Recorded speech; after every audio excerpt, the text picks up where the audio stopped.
I know you think that she was the one, but I don't. 500 Days of Summer is a different kind of romantic comedy, one that lets its viewers know from the very beginning that it intends to subvert some of the genre's most frequently used tropes. But you should know up front, this is not a love story. The 2009 film attempts to challenge the genre's usual gendered stereotypes by making its male protagonist, Tom, into a romantic. The boy, Tom Hansen of Margate, New Jersey, grew up believing that he'd never truly be happy until the day he met the one. Summer, the object of his affections, is a cynic. The girl, Summer Finn of Shinnecock, Michigan, did not share this belief. As Tom pursues Summer, then loses her, the film shows us what happens when romanticism and cynicism meet, and all those rom-com fantasies get a cold dose of reality. It's these cards, the movies and the pop songs, they're to blame for all the lies and the heartache, everything. The filmmakers behind 500 Days of Summer set out to make a movie that was critical of Tom's romantic attitudes, one that found comedy and pathos in how all of his possessiveness and self-centered delusions would lead him inevitably to heartbreak. And she told you up front that she didn't want a boyfriend. But that didn't stop audiences from sympathizing with Tom. Why did so many come away from the movie feeling sorry for Tom and seemingly agreeing with him that Summer had treated him unfairly? A lot of people tell me, I love that movie, I love your character. Why was she so awful? Why did she dump you? Here's our take on this common misinterpretation of 500 Days of Summer, how it plays with tropes like the nice guy and the manic pixie dream girl to show us the problems with those archetypes, but also ends up undermining its own message, creating a subversive romantic comedy that actually reinforces some of those same old lessons.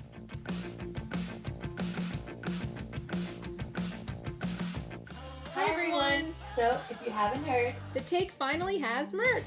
this is my favorite working from home shirt. I've practically been living in our hoodie. These colors say cinema celebration. These colors are the ray of light that I need in my day and on my screen.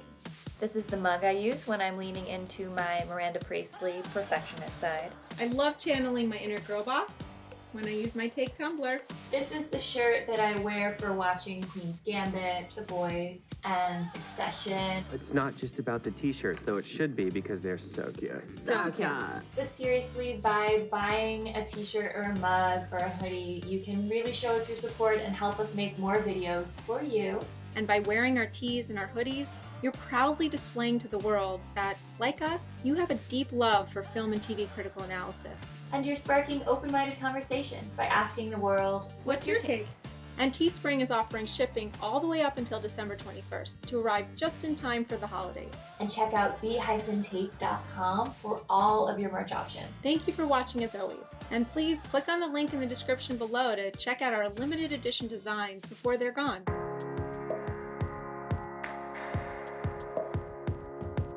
Tom Hansen isn't just a romantic. He's what film and TV would call a hopeless romantic, the kind of guy who desperately believes in destiny, soulmates, and the one. Tom meets Summer on January 8th. He knows almost immediately she's who he's been searching for. Tom is what we've come to know as a nice guy, the kind of love-struck man who pines after girls who are out of his league, only to end up confused and hurt by their rejection. I like you, Tom. I just don't want to release. Well, you're not the only one that gets a say in this. I do too. And I say we're a couple. God damn it. Through Tom, 500 Days of Summer sets out to deconstruct the nice guy trope, showing the limits and the fallacies of his rosy point of view. I love how she makes me feel. Like anything's possible. Like, I don't know, like life is worth it.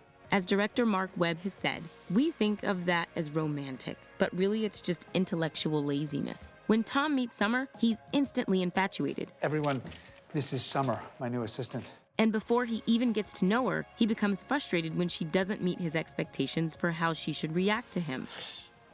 You know what? Screw her. I don't care. She wants to be that way, fine. Nice guys often complain about ending up in the friend zone, and this is exactly what happens to Tom. I think you're interesting, and I'd like for us to be friends.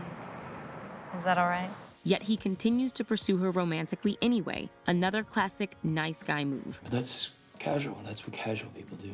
In a 2015 study conducted by the University of Michigan's Julia Littman, she concluded that romantic comedies normalize the idea that persistence is inherently romantic. that a man who puts in the time and the effort can eventually win a woman over, even if she says she's not interested. Well, you go out with me? What? No. No. Hey, pal, she just told you. Okay, fine. I'll go out with you. No, don't do me any favors. No, I want to. Throughout the film, we see Tom displaying this kind of problematic behavior, repeatedly ignoring Summer's clearly stated desires that she doesn't want to be with him or anybody. I just don't feel comfortable being anyone's girlfriend. I don't actually feel comfortable being anyone's anything, you know? Even as they do move beyond the friend zone, Summer explicitly states that she doesn't want a serious relationship with Tom. I'm not really looking for anything serious. Still, he doesn't give up. I don't want to get over her. I want to get her back. Of course, nice guys aren't all that nice when they don't get what they want. How's your weekend? It was good. Can you believe that shit? She basically said she spent the weekend having sex with some guy she met at the gym. Skank. Nice guys create an unspoken social contract in which they offer a woman attention and kindness with the expectation that they'll receive love and sex in return. They feel entitled to recognition from her because they believe themselves to be superior to other men, more sensitive, more honorable, and more deserving. He's gonna use your ass and throw you away. God, I would have died for you. The film shows us how Tom might certainly think of himself this way by contrasting him against his friends, who are more outwardly sexist and misogynistic. I hear she's a bitch. Really? Yeah, Patel tried to talk to her in the copy room. She's totally not having it. Maybe she was just in a hurry. As he grows closer to her, Tom becomes even more convinced that he deserves to be with Summer because he's not like those other men. I've never told anybody that before. I guess I'm not just anybody. So when Summer ultimately decides she no longer wants to be with Tom, he reacts with toxic bitterness. Here's something that you wrote last week. Roses are red, violets are blue. You whore. He's angry because he believes he's earned the right to be with her. Are you mad at me? I just got my ass kicked for you. Oh, really? Was that for me? Was that for my benefit? When Summer fails to validate those feelings and Tom's opinion of himself, that's when the supposed nice guy reveals his true nature. I hate Summer. I hate her crooked teeth. I hate her 1960s haircut. I hate her knobby knees.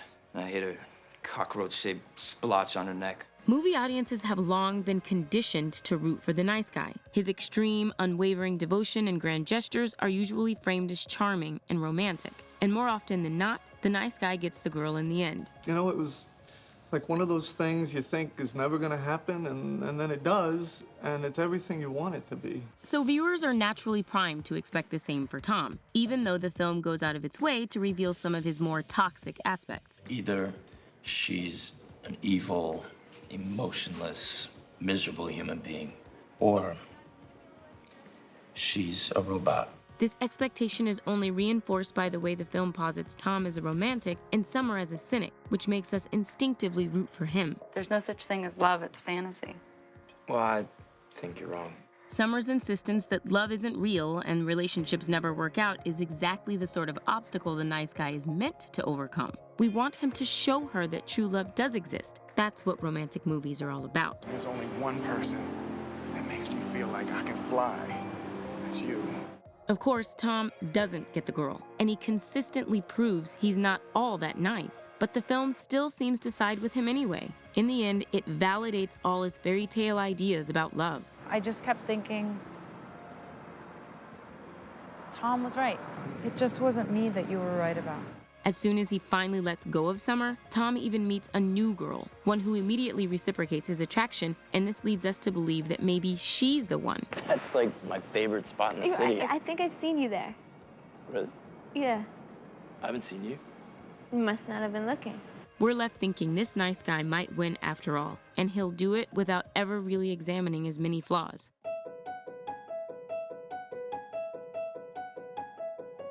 Tom idealizes Summer from the second he meets her. Eventually, he even comes to believe his happiness depends on her. I know that she's the only person in the entire universe that will make me happy. His feelings, however, are based on a flimsy understanding of who Summer truly is as a person, beyond her most superficial qualities. I love her hair.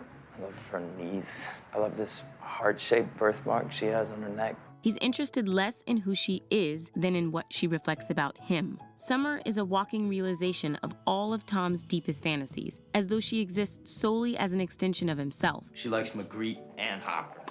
And we talked about banana fish for like 20 minutes. We're so compatible, it's insane.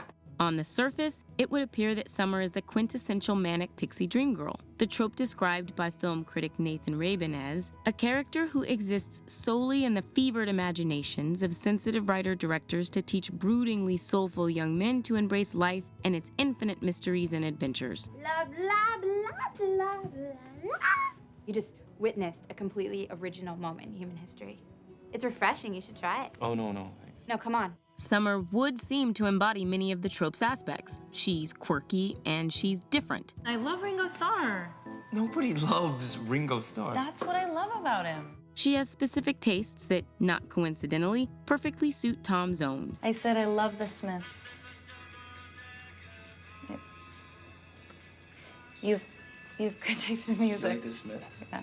In many ways, Summer is depicted as being not like other girls. From her distinct personal style, to her open embrace of casual sex, to her indifference about what other people think of her. Penis! Sorry, Tourette's. You know how it is. Penis! She has it too. This, combined with Zooey Deschanel's general adorkable vibe, has led to Summer being deemed the ultimate manic pixie dream girl. Oh, honey, that's because it is delicious. I made it myself. Bald eagle. Your favorite. But just as with Tom epitomizing the nice guy, Summer is meant to be an intentional subversion of the manic pixie dream girl trope. As director Mark Webb says, Summer is an immature view of a woman. She's Tom's view of a woman. He doesn't see her complexity, and the consequence for him is heartbreak. In Tom's eyes, Summer is perfection, but perfection has no depth. The film openly interrogates Tom's idolization of Summer, showing how little of it is based on anything real. Just because some cute girl likes the same bizarro crap you do, that doesn't make her your soulmate, Tom. And it contrasts his fantasy of Summer against his friend Paul's relationship with a woman that he truly, intimately knows. Robin's better than the girl of my dreams. She's real. We also see that not only does Tom not really know Summer, he doesn't even seem to want to get to know her. When Summer does finally start opening up to him, Tom actually tunes her out, thinking about himself instead. As he listened, Tom began to realize that these weren't stories routinely told. These were stories one had to earn. Because he repeatedly disregards these aspects of her he can't control, and because he can't accept that she has any agency or feelings beyond the role she performs in his life, their one-sided relationship is doomed. All we do is argue. That is bullshit. As screenwriter Scott Neustadter says, he doesn't know anything about her. That is the problem. You know, if he knew more about her, this probably wouldn't go so bad. But he's only seeing what he wants to see. in the end, it's Summer's desires that govern the outcome, rather than Tom's expectations. She never truly commits to him. She ends their relationship, and we see that, for her, life goes on outside of Tom. She even marries another man, albeit under circumstances that sound decidedly manic pixie dream girl-esque. I was sitting in a deli and reading Dorian Gray, and a guy comes up to me and asks me about it, and now he's my husband. It's for these reasons that 500 Days of Summer can be read as subverting the manic pixie trope, even if it gave us the ultimate example of one, by showing us what happens when those fantasies meet reality. Yet, like Tom, we're left knowing little about Summer besides these shallow and superficial qualities, and this makes it all the easier to see things solely from Tom's perspective.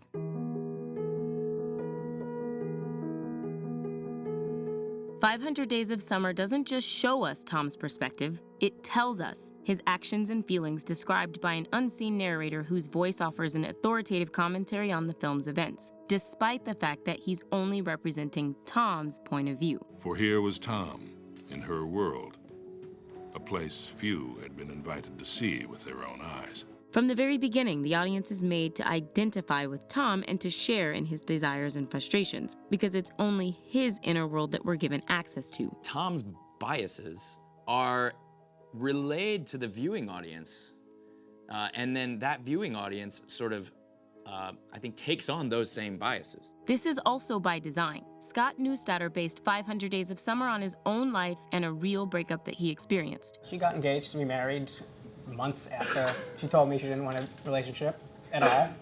which was ironic, to use one word. Up to the...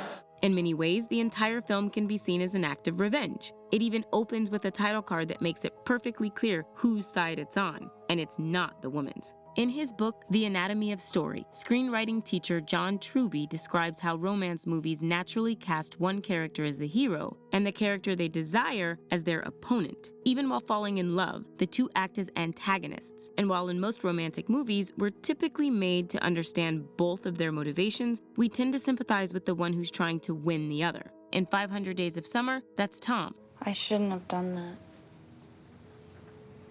Done what? Gotten mad at you. I'm sorry. And despite the fact that Summer is clear throughout that she's not interested in being won, because the entire film is told through his eyes, we don't understand where she's coming from. I think I'm just gonna call it a day. You don't want to get some dinner? You hungry? You all right? I'm just tired. We're meant not only to root for him to change her mind, but to empathize with him in being upset that she won't. I need some consistency. Looking back on the film for Entertainment Weekly, Zooey Deschanel said, I'm just so surprised when women will be like, I hated your character in that movie. And I'm like, really? She said like everything from the beginning. Actor Joseph Gordon-Levitt has offered his own retrospective view, urging fans who felt that Summer was in the wrong to watch the film again, while also publicly endorsing memes that identify Tom as the true villain. She never cheated on you. No, never. Did she ever take advantage of you in any way? No. But the fact that so many viewers could walk away from 500 Days of Summer misreading the film like this suggests that it doesn't do enough to correct that biased perspective. As Ann Cohen argues for Refinery 29, it's not enough to tell us that Tom is the one at fault. You have to show us. And 500 Days of Summer simply isn't interested in doing that. The film's creators have said they view 500 Days not as a love story, but a coming-of-age story. This view reinforces that the movie is all about Tom and his feelings, not the truth of their relationship. Because we're only invested in Tom's journey, when he discovers that Summer is engaged, we too feel slightly betrayed, just like Neustadter clearly did by his own ex-girlfriend. You never wanted to be anybody's girlfriend, and now you're somebody's wife. It surprised me too. I don't think I'll ever understand that. We're left feeling like all of Summer's denials about not wanting a serious relationship or believing in love were dishonest. That all her talk about remaining free and independent was just a lie. You don't believe that a woman could enjoy being free and independent? Meanwhile, we see that Tom has become cynical and we feel sorry for him, and we resent Summer for crushing his spirits. Destiny and soulmates, true love, and all that childhood fairy tale nonsense. You were right. In his defense of the film, Gordon-Levitt also said that Tom grows by the end. But Tom's growth is all about disillusionment. And again, it's all about him. Real growth might have seen Tom recognizing the mistakes he made, realizing that he'd failed to see Summer as a person, and coming to a more mature understanding of what love really means, rather than simply dismissing it. Instead, it's left up for debate whether Tom truly learns anything. We're left with that final scene of Tom meeting another woman, aptly named Autumn. Nice to meet you. I'm Autumn.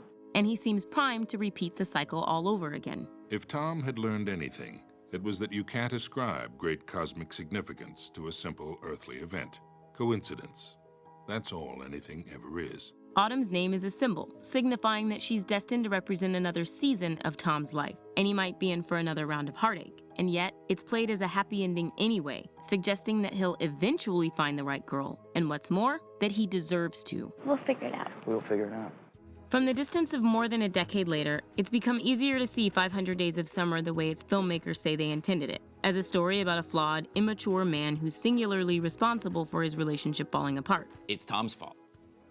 I think that if you really pay attention, Tom's not listening to Summer. We've become more used to romantic comedies that question the very tropes the genre is built on, and that play on them to create more balanced, more inclusive ideas of how love stories should be told. We've also considerably changed our view of the nice guy, and we no longer see his relentless persistence as charming or romantic, but creepy, and even downright villainous. There's not a line in the world that I wouldn't cross for you. And we've become hyper-aware of the manic pixie dream girl and all her contrived superficiality, and begun to call out those depictions to their face. Your whole thing, with the cupcakes and the breaking for birds and bluebirds come and help me dress in the morning. But while 500 Days of Summer also set out to critique all of these things back in 2009, it's notable that for so many viewers, it only ended up reinforcing them. And while some of this can be blamed on the film itself, this also reflects a larger cultural problem. We're used to seeing the nice guy win his happily ever after, and some part of us still reflexively wants him to. Perhaps we cling to these notions because they reflect behaviors and beliefs that we ourselves are guilty of when it comes to romance, despite our own best intentions. We may expect better of ourselves, but as 500 Days of Summer shows us, there's a big difference between expectations and reality. What does that even mean? Love. Do you know? Do you? Anybody? Hi everyone, I'm Susanna. I'm Deborah, and we're the creators of The Take. Please subscribe and tell us what you want our take on next.